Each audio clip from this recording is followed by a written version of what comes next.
The KSE 100 index movements Friday were reflective of a seesaw, where the local bourse juggled between green and red, making an intraday low of minus 310 points, and an intraday high of 188 points. It closed at 39,049 levels, down 41 points.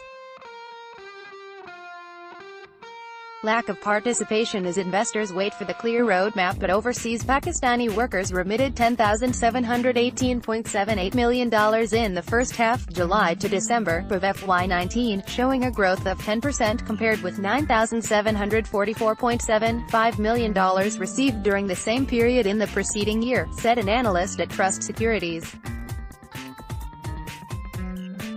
Macros remained depressing as the central bank reported that Pakistan's foreign exchange reserves dropped 1.74%, or $240 million, during the week ended January 4.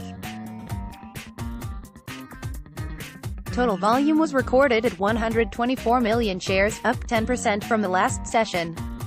K Electric KEL, gaining 1.6%, and Sway Southern Gas Company Limited, SSGC, losing 5%, led the volumes with more than 22 million shares changing hands.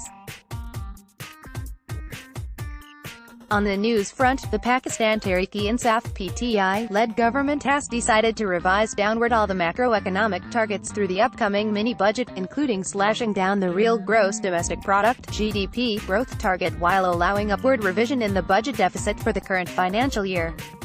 Friday's major attraction came from pharma sector on the back of the news that the Drug Regulatory Authority of Pakistan, DRAP, with the approval of the federal government, announced up to 15% hike in the prices of medicines, apart from life-saving drugs. Searle with 5% gains, Abbott with 5% gains, Faraz with 5% gains, Glaxo with 5% gains and AGP with 5% gains all closed at their respective upper circuits.